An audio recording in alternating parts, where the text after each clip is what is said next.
Good morning everyone. Current affairs की series में 3 पर हम पहुंच चुके हैं और आज कुछ इंपॉर्टेंट करंट अफेयर्स जो हैं वो डिस्कस करने वाले हैं एमसीक्यू के through. This is brief introduction about me. My name is Prince Luthra, all India rank 577 from UPSC CSC 2014 batch. और आज हमारे जो टॉपिक्स रहने वाले हैं उसके अंदर सबसे पहले तो मैं चाहूंगा कि आप लोग अपने टारगेट को सेट करें, बिकॉज 10 क्वेश्चंस आपके सामने आएंगे और जो कट ऑफ रखी गई है यहाँ पर वो 6 मार्क्स की है। मतलब 6 MCQs आपको करेक्ट करने, there is no negative marking whatsoever. But हाँ, अगर आप मिस रीडिंग करते हैं तो उसकी -2 मार्किंग होगी। 8 से 10 MCQs अगर आप ठीक कर पाएंगे you will be in the topper category. 6 से 7 MCQs अगर आप ठीक कर पाते हैं तो सीरियस एस्पिरेंट कैटेगरी के अंदर आ जाएंगे। 4 से 5 MCQs अगर आपके ठीक है तो एस्पिरेंट कैटेगरी में आएंगे, और less than equal to 3 MCQs अगर आपके करेक्ट है तो स्टूडेंट कैटेगरी में आएंगे। आपको कोशिश ये करनी है कि अगर आप पहली बार वीडियो देख रहे हैं या फिर अभी कुछ दिन ही हुए हैं तो धीरे धीरे अपनी जो कैटेगरी है उसे चेंज करने की कोशिश करिएगा, इंप्रूव करके टॉपर कैटेगरी के अंदर आने की कोशिश करिएगा। आज के पहले क्वेश्चन को देख लेते हैं। आई होप आपने अभी तक अपने मार्क्स जो टारगेट है उसे सेट कर लिया होगा। फर्स्ट क्वेश्चन देखते हैं। फर्स्ट क्वेश्चन आज हमारा जो है ई रूपी को लेकर है। पूछा गया ई रूपी को लेकर बताएं कौन सी स्टेटमेंट आपकी करेक्ट है, कौन सा कथन आपका यहां पर सही है। ये QR based digital payment instrument है, हो सकता है ये ministry of electronics information technology के द्वारा विकसित किया गया है, डेवलप किया गया है। This is also a possibility and it's a digital payment platform. ये एक डिजिटल पेमेंट प्लेटफॉर्म है। 10 सेकंड का टाइम मैं आपको देता हूं। 10 सेकंड्स में आप सोचे यहां पर आंसर क्या हो सकता है, फिर मैं आपको बताने वाला हूं इसके बारे में। रिसेंटली प्राइम मिनिस्टर के द्वारा इसे लॉन्च किया गया और यहां पर आपको स्टिपुलेटेड टाइम के अंदर इसका आंसर करना है। सबसे पहले तो ये जाने, it's a cashless and contactless instrument for digital payment. Digital payment के लिए ये कॉन्टैक्टलेस कैशलेस पेमेंट का मैकेनिज्म है जिसमें क्यूआर कोड और एसएमएस स्ट्रिंग बेस्ड ई वाउचर्स जो होते हैं वो दिए जाते हैं और जो बेनिफिशियरीज होते हैं उनके मोबाइल के ऊपर ये डिलीवर किए जाते हैं। यूजर जो होते हैं इसमें वन टाइम पेमेंट मैकेनिज्म जो है उसको यहाँ पर रिडीम करा सकते हैं। जैसे हमने वैसे वाउचर्स देखे होंगे, पेटीएम भी वाउचर्स देता है, आपके गूगल पेमेंट के ऊपर भी आपको वाउचर्स मिलते हैं, ऐसे अमेजोन भी वाउचर्स अपने देता है। सो इस तरीके के वाउचर्स जो होते हैं विदाउट एनी कार्ड यहाँ पर दिए जाते हैं बेनिफिशियरीज को। तो डिजिटल पेमेंट एप्लीकेशन से कंसर्निंग यहाँ पर इस तरीके के वाउचर्स डिस्ट्रीब्यूट किए जाते हैं इस ई रूपी के अंदर। ये भारत सरकार के द्वारा लाया किस लिए गया है, ताकि जो गवर्नमेंट की वेलफेयर स्कीम्स है वो सही तरीके से बेनिफिशियरीज को पहुंच सके और बीच में से लीकेजेस जो है वो खत्म किए जा सके। ये जो है ई रूपी कोई अपने आप में प्लेटफॉर्म नहीं है। जैसे हमने भीम देखा, भीम was a platform, but e RUPI जो है एक प्लेटफॉर्म नहीं है बट एक वाउचर सिस्टम है। ठीक है, so it's a voucher that is meant for a specific service. एक सर्विस के लिए वाउचर जो है, चाहे वो क्यूआर कोड के तौर पर हो या एसएमएस के तौर पर, वो बनाया जाएगा। Even if one does not have a bank account नहीं भी है, डिजिटल पेमेंट ऐप नहीं भी है और स्मार्टफोन नहीं भी है, तो भी आप इसका फायदा, इन वाउचर्स का जो फायदा है वो यहां पर उठा सकते हैं। तो आंसर क्या हो जाएगा यहां पर? क्या ये QR based digital payment instrument system है? बिल्कुल ठीक है। क्या मीटी के द्वारा डेवलप किया गया है? तो ये national payment corporation of India के द्वारा, जिसने भीम एप्लीकेशन बनाई थी, उसके द्वारा डेवलप किया गया, मीटी के द्वारा नहीं। एंड ये कोई डिजिटल पेमेंट प्लेटफॉर्म नहीं है, ये प्लेटफॉर्म नहीं है, it's a digital payment system. System आप कह सकते हैं, प्लेटफॉर्म नहीं कह सकते। आंसर क्या हो जाएगा? A will be the correct answer. तो ध्यान रखिएगा इसका, खासतौर पे जो सरकारी योजनाएं हैं उनके लिए लेकर आए गए। जैसे यहाँ पे लिखा है payment to central government department कर सकते हैं, फ्यूल फ्रॉम गवर्नमेंट पंप्स ले सकते हैं, merchant discount rate at debit cards, electricity का payment, railway tickets, digital toll payments on pay government India. तो यहां पर अगर स्मार्टफोन है तो क्यूआर कोड को यूज कर सकते हैं, अदरवाइज सिंपल जो एसएमएस होता है उसका भी इस्तेमाल किया जा सकता है गवर्नमेंट की जो बेनिफिट्स होते हैं उसको लेने के लिए। इसको लेकर एक स्पेसिफिक वीडियो जो है मुझे लगा कि बना देना चाहिए। सो एक 2 मिनट का वीडियो जो है वो अलग से ये किस तरीके से सिस्टम काम करता है वो मैं बनाने वाला हूं, and I update you concerning this. चलते हैं नेक्स्ट क्वेश्चन के ऊपर जो कि प्राइड गाइडलाइंस को लेकर है। पूछा गया प्राइड गाइडलाइंस को लेकर बताएं यहां पर ये किसके द्वारा डेवलप करी गई है? डिपार्टमेंट ऑफ बायोटेक्नोलॉजी के द्वारा प्राइड गाइडलाइंस लाई गई है, या department of science and technology के द्वारा, मिनिस्ट्री ऑफ एजुकेशन के द्वारा, या फिर नन ऑफ द अबव? सोचिए यहां पे क्या आंसर होगा, फिर करते हैं डिस्कशन इसको लेकर। चलिए तो यहाँ पे टाइम पीरियड में शुरू कर देता हूँ आपका। प्राइड गाइडलाइंस के बारे में बताएं। रिसेंटली इसे लॉन्च किया गया है और ये एक यूनियन मिनिस्टर ऑफ स्टेट के द्वारा लेकर आया गया है, लॉन्च किया गया बेसिकली। उनका नाम भी आपको बता देता हूँ अभी। So recently union minister of state of science and technology जो है उन्होंने बायोटेक प्राइड गाइडलाइंस जो है इनको रिलीज किया है और इसे डेवलप किया गया डिपार्टमेंट ऑफ बायोटेक्नोलॉजी के द्वारा। तो आंसर क्या हो जाएगा? A will be the correct answer. ध्यान रखिएगा प्राइड की फुल फॉर्म क्या है और ये गाइडलाइंस हैं क्या, वो मैं आपको बता देता हूं। So biotech PRIDE, PRIDE here stands for PRIDE का क्या मतलब है, अगर आपको पता है तो कमेंट सेक्शन में मेरे साथ साथ लिखिए ताकि आपको भी याद हो जाए और बाकी लोगों को भी पता चले। Promotion of research and innovation through data exchange. ठीक है, तो यहां पर रिसर्च एंड इनोवेशन को बढ़ावा देने की बात करी जा रही है, बिकॉज द ओनली एरिया जहां पर इंडिया लैक करता है वो यही है, रिसर्च एंड इनोवेशन। इसी वजह से इसको लेकर साइंस के एरिया के अंदर काफी सारी स्कीम्स और गाइडलाइंस जो उसको सेटअप किया गया है ताकि हमारे देश में भी जो रिसर्च है उसको बढ़ावा मिल सके। ठीक है, so biotech PRIDE guidelines they aim to provide a well defined framework and guiding principle so that क्या किया जा सके, फैसिलिटेट किया जा सके और यहां पर जो इंफॉर्मेशन शेयरिंग है उसको भी यहां पर लेकर आया जा सके, बायोलॉजिकल नॉलेज जो है उसको भी आदान प्रदान किया जा सके। आंसर क्या हो जाएगा, A will be the correct answer. चलते हैं नेक्स्ट क्वेश्चन के ऊपर जो कि लेपर्ड के आयुसियन स्टेटस को लेकर है। दिखने में तो इजी क्वेश्चन लगता है लेकिन करंट अफेयर्स में पूछा गया है। मैं बताता हूं न्यूज का है, आप पहले यहाँ पे 10 सेकेंड्स के अंदर इसको आंसर देने की कोशिश करें। रिसेंटली वाइल्ड लाइफ ऑर्गेनाइजेशन जो उड़ीसा का है, wildlife organisation of Orissa forest and environmental department, उन्होंने कहा कि लेपर्ड जो है इनका हम डीएनए प्रोफाइलिंग करते हैं। डीएनए प्रोफाइलिंग जो उड़ीसा के अंदर लेपर्ड्स हैं उनका करने की बात करी गई है और उसका रीजन भी बताया गया है क्योंकि पोचिंग के इंसिडेंसेस काफी ज्यादा हो रहे हैं और पोचिंग के इंसिडेंसेस को पकड़ा, अगर आपको पकड़ना है उसको डिटेक्ट करना है तो उसके लिए डीएनए प्रोफाइलिंग करी जाएगी तो पता चल जाएगा कि किस लेपर्ड की स्किन जो है वो बरामद करी गई है या फिर किस लेपर्ड के पार्ट जो है वो बरामद करे गए और फिर यहां पर पोचर्स को पकड़ने में भी हेल्प मिल सकती है। तो यहां पर अगर हम एक स्टैटिक क्वेश्चन की बात करें तो आयुसियन स्टेटस लेपर्ड का पूछा जा सकता है क्योंकि ये जीव जो है it was in news. Answer क्या हो जाएगा, B will be the correct answer. तो यहां पर ध्यान रखिएगा इस तरीके से एक प्रोग्राम चलाया गया है कि डीएनए प्रोफाइलिंग करके पोचिंग के इंसिडेंसेस को कम किया जा सके। एट द सेम टाइम अगर यहां पर उड़ीसा को सक्सेस मिलती है इन दैट सिनेरियो हो सकता है द सेम काइंड ऑफ जो ऑपरेशंस हैं, the same kind of projects and the programmes may be started for other animals as well. चलते हैं यहां से आगे बढ़ते हुए क्वेश्चन नंबर 4 को देखते हैं जो कि कोथिरन टनल के बारे में है। पूछा गया ये टनल कहां पर लोकेट करती है, क्या ये यूपी में है, आसाम में है, अंडमान निकोबार में है या फिर केरला में है। मैं टाइम पीरियड यहां पर शुरू कर देता हूं। Recently union minister for road and transport and highway जो है उन्होंने इंस्ट्रक्ट किया है to open one side of this particular tunnel. जो कोथिरियन टनल आपकी है इसकी एक साइड को ओपन करने के लिए कहा है और ये कहा है हमारे ministry of road transport and highway के द्वारा। ठीक है, तो ये मंत्रालय या फिर मिनिस्टर के द्वारा कहा गया है। ये लोकेट करती है कहां पर, आंसर हो जाएगा डी, केरला। तो केरला के अंदर इसकी जो एक साइड है वो एग्जिस्ट करती है, उसको ओपन अप करने के लिए कहा है। It is the first road tunnel in the Kerala and it will drastically improve the connectivity. तो यहाँ पे केरला जो है, अगर यहाँ पे हम इसको थोड़ा सा ड्रॉ करने की कोशिश करें, सो ये केरला आपका है, तो यहाँ पे आपका तमिलनाडु है, ऊपर यहाँ पर आपका कर्नाटका है। तो केरला की जो कनेक्टिविटी कर्नाटका से और केरला की जो कनेक्टिविटी तमिलनाडु से, so Kerala connectivity with Karnataka as well as with Tamil Nadu that will improve a lot. और कहा जाए तो ड्रास्टिकली इंप्रूव जो है यहां पर हमें देखने को मिलेगा। The 1.6 kilometre long tunnel is design through किसके द्वारा, पीची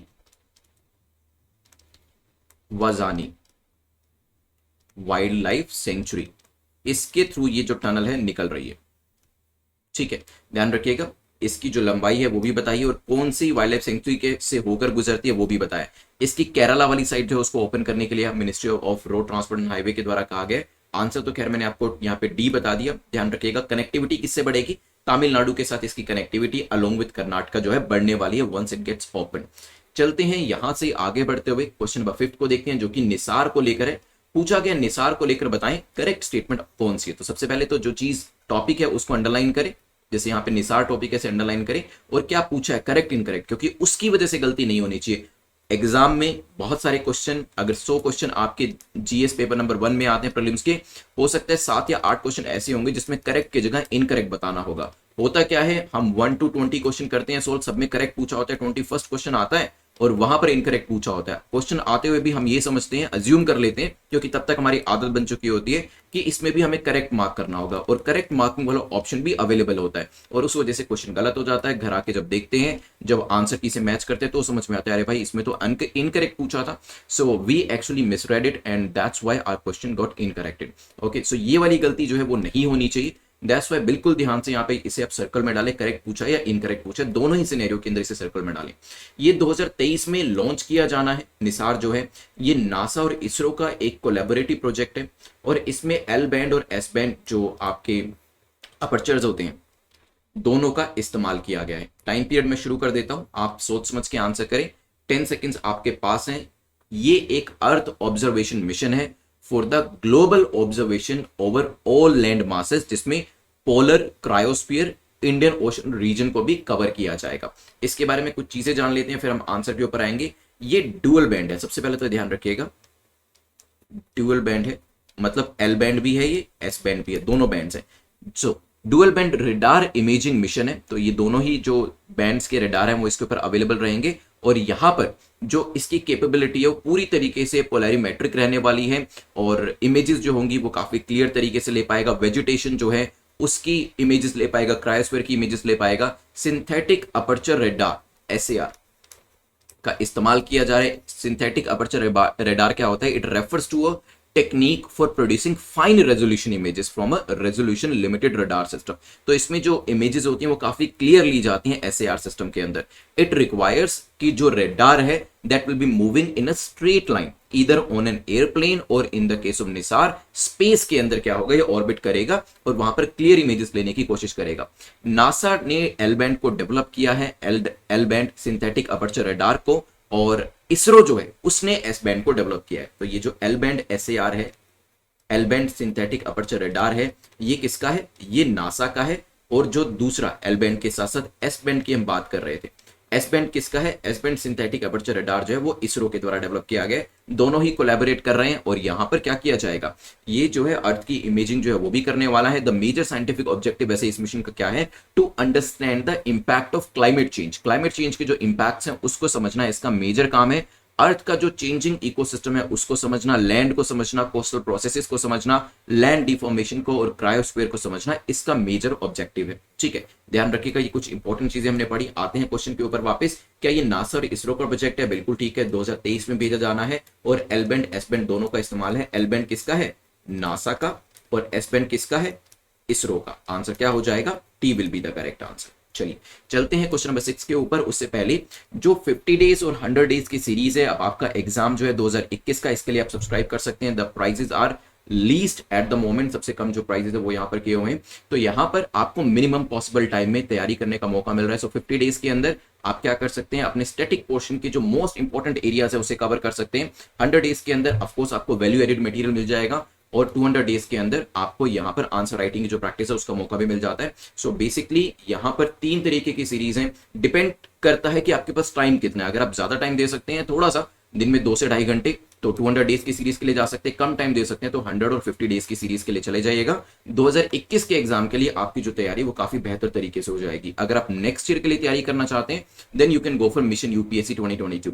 आप में से कुछ लोगों ने पूछा कि इन सीरीज के अंदर क्या कवर किया हुआ है, तो इन सीरीज के अंदर जो जो चीजें यहाँ पर लिखी गई हैं, यहाँ पे एनसीईआरटी जो है उसको कवर किया गया है, स्टैंडर्ड बुक्स के इंपॉर्टेंट मटेरियल को कवर किया गया है, ताकि डे बाय डे बेसिस पे, जैसे 50 दिन की सीरीज जो आपकी है, इसमें क्या होगा, 1 बाय 1 डे बाय डे आप अपने असाइनमेंट को ओपन करेंगे, वहां पर आपको वीडियोस दिखाई देंगे जिसमें क्लास वीडियोस भी होने वाले हैं और एमसीक्यू वीडियोस भी होने वाले, ताकि दोनों चीजों की तैयारी, आपका कॉन्सेप्ट क्लैरिटी तो क्लास वीडियो से हो जाएगी, लेकिन आपकी असेसमेंट जो है वो एमसीक्यू वीडियो से होगी। तो दोनों तरीके के वीडियोस आपको यहां पर मिलेंगे ताकि आप एक ओवरऑल अपनी तैयारी जो है कर सके। 100 डेज में डेफिनेटली ट्वाइस द मटेरियल जो आपका 50 डेज में अवेलेबल है, वैल्यू एडेड मटेरियल भी इसमें अवेलेबल है। उसी तरीके से नंबर ऑफ डेज पढ़ते हैं तो आपकी जो मटेरियल है वो उस तरीके से इंक्रीज होता जाता है और जो उसमें फंक्शनैलिटीज है और उसका जो वैलिडिटी है वो भी इंक्रीज होती जाती है। तो इन सीरीज को आप नेटमॉक और exam.netmok.com पर जाकर चेकआउट कर सकते हैं। चलते हैं नेक्स्ट क्वेश्चन के ऊपर, विच इज क्वेश्चन नंबर 6, जो कि स्काई ग्लो को लेकर है। पूछा गया स्काई ग्लो के रीजंस क्या होते हैं, क्या कारण होते हैं स्काई ग्लो के? क्या अर्बनाइजेशन इसका एक कारण है? क्या स्ट्रीट लाइट इसका एक कारण है? क्या सिक्योरिटी फ्लड लाइट इसका एक कारण है? मैं टाइम पीरियड यहां पर शुरू कर देता हूं, आप सोचिए इसके बारे में, फिर करते हैं डिस्कशन। रिसेंटली एक स्टडी हुई थी, उसके बारे में भी बताऊंगा जहां पर स्काई ग्लो के बारे में मेंशन किया गया था।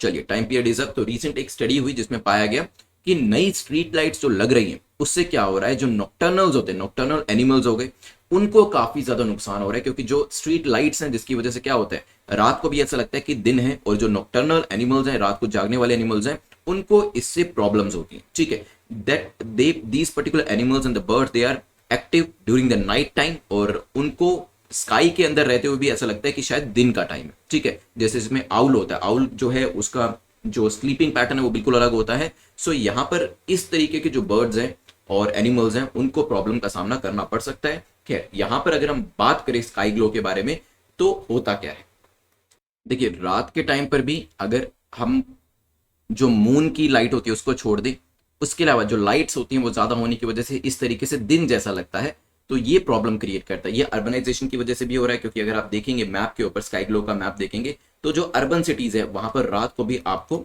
स्पेस से जो पिक्चर्स ली जाती हैं लाइट काफी ज्यादा दिखाई देती है, स्ट्रीट लाइट्स भी वहीं पे ज्यादा होती है और सिक्योरिटी फ्लड लाइट का इस्तेमाल भी वहीं पे ज्यादा किया जाता है। तो आंसर क्या हो जाएगा, D will be the correct answer, क्योंकि ये तीनों ही जो है रात के टाइम में यूज करी जाती है और जो है स्काई ग्लो को कहीं ना कहीं कॉन्ट्रीब्यूट करती है और जो आपका लाइट पोल्यूशन होता है उसको कहीं ना कहीं कंट्रीब्यूट करती हैं। चलिए यहां से आगे बढ़ते हुए चलते हैं नेक्स्ट टॉपिक के ऊपर, जो कि अश्वगंधा को लेकर है। दो स्टेटमेंट्स यहां पर दी, आपसे पूछे बताइए अश्वगंधा के बारे में कौन सी स्टेटमेंट आपकी सही है, ठीक है। पहली स्टेटमेंट जो है वो कहती है it is also known as Himalayan winter cherry, इसे हिमालयन विंटर चेरी भी कहा जाता है, हो सकता है। Second, it is an over the counter nutrition supplement, over the counter nutrition supplement है, आप मेडिकल स्टोर पे जाएंगे तो कोई आपसे स्लिप नहीं मांगी जाएगी, कोई प्रिस्क्रिप्शन नहीं मांगी जाएगी, आपको ये हैंड ओवर कर दिया जाएगा। बताइए। चलिए, अश्वगंधा जिसको विथेनिया सोमनीफेरा भी कहा जाता है, लिख देता हूं एक बार, विथेनिया सोमनीफेरा, ठीक है। It is commonly known as Indian winter cherry, not as the Himalayan winter cherry, इसे इंडियन विंटर चेरी कहा जाता है, ध्यान रखिएगा। It is a traditional Indian herb that boost energy, reduce stress and makes the immune system stronger. तो ये हमारे immune system को इंप्रूव करने के लिए जानी जाती है, स्ट्रेस को कम करने के लिए और एनर्जी को बूस्ट करने के लिए जानी जाती है। तो पहली जो स्टेटमेंट है वो इनकरेक्ट हो जाती है। सेकंड स्टेटमेंट जो है यस न्यूट्रिशन सप्लीमेंट है, आप चाहें तो इसे ऑनलाइन भी परचेज कर सकते हैं, कोई प्रिस्क्रिप्शन जो है इसके लिए नहीं मांगी जाती। अभी रिसेंटली न्यूज में क्या होती है, क्योंकि इंडिया और यूके जो है क्लिनिकल ट्रायल्स जो हैं अश्वगंधा को लेकर कर रहे हैं, क्योंकि दोनों कंट्रीज को लगता है कि कोविड-19 में रिकवरी के लिए ये जो है काफी ज्यादा हेल्प कर सकती है। तो आंसर क्या हो जाएगा यहां पर, B will be the correct answer, क्योंकि सेकंड स्टेटमेंट आपकी ठीक है। अश्वगंधा आपको लेकर इम्यूनिटी को बूस्ट करता है और blood pressure, blood sugar level को मेंटेन करता है, बोन हेल्थ के लिए भी रिस्पॉन्सिबल है, कैंसर को फाइट करने के लिए भी जाना जाता है, थायराइड फंक्शन को इंप्रूव करता है और यहाँ पे मसल स्ट्रेंथ को इंप्रूव करता है और यहाँ पे कोर्टिसोल लेवल जो है उसको कम करता है, एंजाइटी एंड स्ट्रेस को भी कम करता है। चलते हैं क्वेश्चन नंबर 8 के ऊपर। क्वेश्चन नंबर 8 जो है पोल्ट्री सेक्टर को लेकर पूछा गया कि बताएं पोल्ट्री सेक्टर को लेकर कौन सी स्टेटमेंट आपकी करेक्ट है। पहली स्टेटमेंट कहती है Andhra Pradesh, Tamil Nadu and Maharashtra are the top egg producers in the country. तो यहाँ पे तीन कंट्रीज के नाम दिए हैं, स्टेट्स के नाम दिए हैं। यहाँ पर हमारी कंट्री के अंदर महाराष्ट्र की बात करें या फिर तमिलनाडु या आंध्र प्रदेश की बात करें, सबसे ज्यादा एग यहीं पे प्रोड्यूस किए जाते हैं, हो सकता है। Largest producer of meat in the country UP को माना जाता है, 23% मीट जो है यहां पर प्रोड्यूस किया जाता है, फॉलोड बाय वेस्ट बंगाल। सोचिए क्या आंसर होगा, फिर करते हैं डिस्कशन। टाइम पीरियड में आपका शुरू कर देता हूं, 10 सेकंड्स आपके पास हैं, सोचिए इसके बारे में, फिर करते हैं डिस्कशन। कहां पर एग प्रोडक्शन ज्यादा होता है, क्योंकि अभी रिसेंटली भी एक सर्वे किया गया था जिसमें एग्रीकल्चर एक्सपोर्ट के अंदर इंडिया जो है टॉप 10 कंट्रीज के अंदर आया था। तो क्या चीज हम ज्यादा प्रोड्यूस करते हैं, क्या एक्सपोर्ट करते हैं, बेसिक जानकारी इसके बारे में होना जरूरी है। यहां पर पहली स्टेटमेंट के ऊपर अगर आप जाएंगे तो यस, आंध्र प्रदेश, तमिलनाडु, महाराष्ट्र जो है टॉप एग प्रोड्यूसर है राज्यों के अंदर, हमारी कंट्री के अंदर। पहली स्टेटमेंट ठीक हो जाती है। अगर हम सेकंड स्टेटमेंट की बात करें, largest producer of meat in the countries UP, जो कि 23% ऑफ टोटल मीट को प्रोड्यूस करता है देश के अंदर, फॉलोड बाय वेस्ट बंगाल जहां पर 12% मीट को प्रोड्यूस किया जाता है। Andhra Pradesh is the third largest producer जहां पर 7% मीट को प्रोड्यूस किया जाता है। तो दोनों स्टेटमेंट यहां पर ठीक होने की वजह से आंसर क्या हो जाएगा, C will be the correct answer. कई बार इस तरीके के जो बेसिक क्वेश्चंस होते हैं वो भी आपके एग्जाम में पूछ लिए जाते हैं, ताकि कौन सा स्टेट टॉप पोजीशन पे उसके बारे में जानकारी आपको हो। चलिए नेक्स्ट क्वेश्चन हमारा क्वेश्चन नंबर 9 आता है, जो कि table top war gaming exercise को लेकर पूछ रहा है कि बताएं कौन सी स्टेटमेंट आपकी करेक्ट है, कौन सा कथन आपका सही है। It was held to fine tune the model of integrated theatre commands. Integrated theatre command को फाइन ट्यून करने के लिए इस एक्सरसाइज को किया जाता है। क्वाड कंट्रीज जो आपकी है, यूएसए, जापान जो है, वो भी इसके अंदर पार्टिसिपेट करती है। 10 सेकंड्स में आपके शुरू कर देता हूं। यहाँ पर 1 2 3 4 या एबीसीडी में आंसर करिएगा, फिर डिस्कस करेंगे इसके बारे में। टेबल टॉप एक्सरसाइज दोबारा से न्यूज में थी, तभी यहां पर क्वेश्चन बनाया गया है। As part of the process of evolving consensus among the three service on the reorganisation of the forces into an integrated tri service theatre commands, यहां पर तीनों सर्विसेज को फाइन ट्यून करने के लिए, तीनों सर्विसेज को इंश्योर करने के लिए सही तरीके से काम कर पाएंगे अगर किसी भी तरीके का अटैक होता है, तो टेबल टॉप एक्सरसाइज करी जाती है जिसमें आर्मी, नेवी, एयरफोर्स मिलकर काम करती है। इसी वजह से क्वाड का कोई लेना देना इसमें नहीं है, because it is an integrated internal exercise. ठीक है, इंटीग्रेटेड थिएटर कमांड एक्सरसाइज है जिसके अंदर क्वाड जो है वो शामिल नहीं है, it is Indian level exercise. तो आंसर क्या हो जाएगा? A will be the correct answer. चलते हैं यहां से आगे बढ़ते हुए नेक्स्ट क्वेश्चन और आज के लास्ट क्वेश्चन को देखते हैं, जो कि क्वेश्चन नंबर 10 है। क्वेश्चन नंबर 10 पूछता है सीजीए, अभी रिसेंटली मिस्टर दीपक दास जो है उन्होंने 25th controller general of account का जो कार्यभार है उसे संभाला है। So he took over the charge on August 1st 2021। तो आपको बताना है सीजीए किसके अंतर्गत आते हैं, क्या ये फाइनेंस मिनिस्ट्री के अंतर्गत है, वित्त मंत्रालय के अंतर्गत, सीएजी, या फिर डायरेक्टली प्राइम मिनिस्टर को रिपोर्टिंग करते हैं, या फिर नन ऑफ द अबव? बताइए। प्रिंसिपल अकाउंटिंग एडवाइजर होते हैं गवर्नमेंट ऑफ इंडिया के, and he is responsible for establishing and maintaining a technically sound management accounting system. तो यहां पर भारत सरकार के प्रिंसिपल अकाउंटिंग एडवाइजर होने के साथ साथ जो technical and sound management accounting system को मैनेज करना या फिर मेंटेन करना, वो भी इनकी रिस्पॉन्सिबिलिटी रहती है। दे कम अंडर फाइनेंस मिनिस्ट्री। ए यहां पर करेक्ट आंसर हो जाएगा। डिपार्टमेंट ऑफ एक्सपेंडिचर के अंतर्गत आते हैं, जो कि वित्त मंत्रालय के अंतर्गत है, that is under Ministry of finance.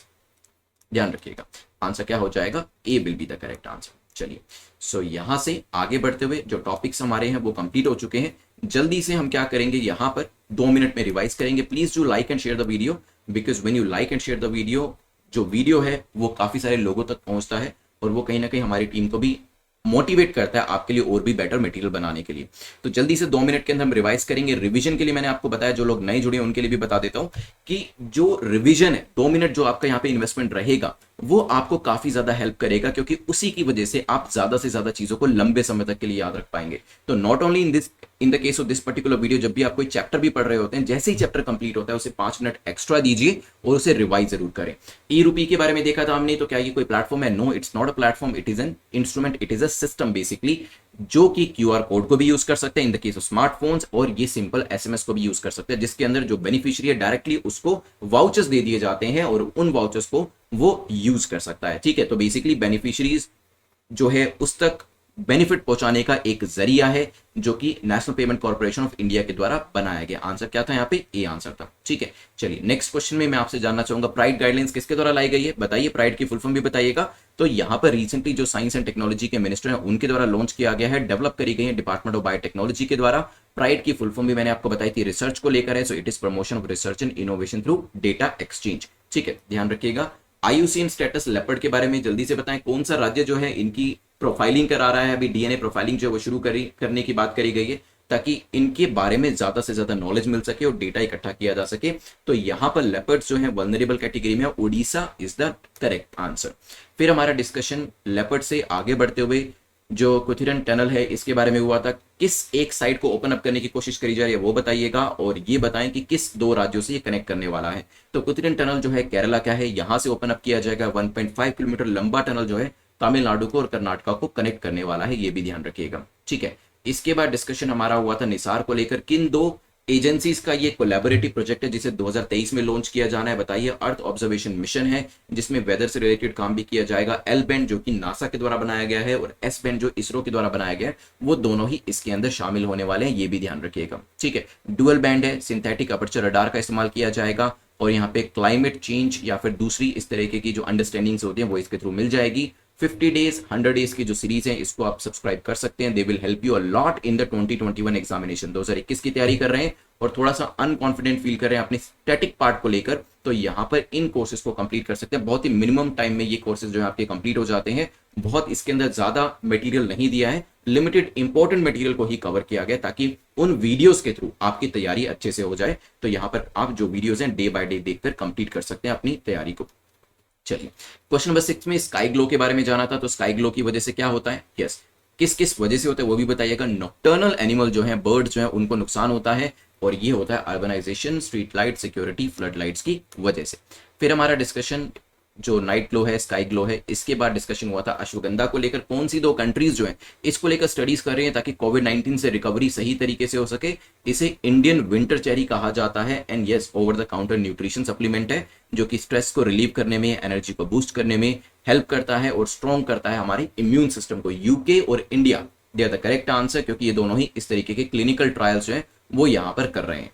इसके बाद नेक्स्ट क्वेश्चन में डिस्कशन हुआ था पोल्ट्री सेक्टर को लेकर। पोल्ट्री सेक्टर में बताएं मुझे 3 स्टेट्स के नाम जो कि सबसे ज्यादा प्रोड्यूस करते हैं, और मीट के अंदर टॉप मोस्ट स्टेट का नाम बताइएगा। तो एग के अंदर आंध्रा, तमिल एंड महाराष्ट्र जो है ये 3 राज्य आते हैं। और लार्जेस्ट प्रोड्यूसर ऑफ मीट में if you talk about then it is Uttar Pradesh, followed by West Bengal, followed by Andhra Pradesh. Then यहां से आगे बढ़ते हुए टेबल टॉप एक्सरसाइज के बारे में जाना था हमने। टेबल टॉप एक्सरसाइज में मैंने आपको बताया था it's a theatrical command exercise. क्या क्वाड इसमें शामिल होता है? यस और नो में आंसर करें। सो इसमें Indian navy, army and air force जो है वो शामिल रहते हैं, ध्यान रखिएगा। और इसमें क्वाड का रोल नहीं रहता है। फाइनली मैंने आपको सीजीए के बारे में बताया था। नाम बताइए सीजीए का, जो 25th सीजीए बने हैं। It is a principal accounting adviser to Government of India and it ensures basically the entire office जो है ये एंश्योर करता है technical sound management accounting system को। So here the correct answer is finance ministry के अंतर्गत आते हैं। मिस्टर दीपक दास ने 25th सीजीए का जो रोल है वो अगस्त 1 से यहाँ पर टेक ओवर किया है। चलिए यहाँ पर आई होप आपने सैटरडे संडे के जो मैराथन है उसको किए होंगे। मुझे मार्क्स अपने जरूर बताएगा, नहीं किए तो प्लीज कर लीजिएगा। इवन आप में से कुछ लोग पूछ रहे थे लक्ष्मीकांत का भी मैराथन अवेलेबल है, इसको भी सर्च करके आप कर सकते हैं। और स्पेक्ट्रम का मैराथन भी अवेलेबल है, वो भी आप सर्च करके कर सकते हैं। ये यूट्यूब के ऊपर ही अवेलेबल है फ्री ऑफ कॉस्ट। आपको मुझे ये बताना है कि what other kind of videos you want me to make, कौन से दूसरे एरियाज को आप चाहते हैं कि मैं कवर करूं, सो दैट वहां पर भी आपको हेल्प मिल सके। अभी मैं आपको प्रीलिम्स और मेंस का एक एक क्वेश्चन दे देता हूं। चलिए प्रीलिम्स का क्वेश्चन आंसर करें। नेम द 25th सीजीए, जो अभी सीजीए अपॉइंट करे गए उनका नाम बताइएगा। एट द सेम टाइम ये कमेंट सेक्शन में आप आंसर करिएगा, यूट्यूब के कमेंट सेक्शन के अंदर। और जो टेलीग्राम ग्रुप में आपको आंसर करना है वो मेंस का क्वेश्चन कुछ इस तरीके से, how do you think exercise like table top can help our defence forces, हमारी डिफेंस फोर्सेस को कैसे हेल्प कर सकती है जो टेबल टॉप एक्सरसाइज है, इसको आपको कमेंट करना है। 150 वर्ड्स में आंसर करना है।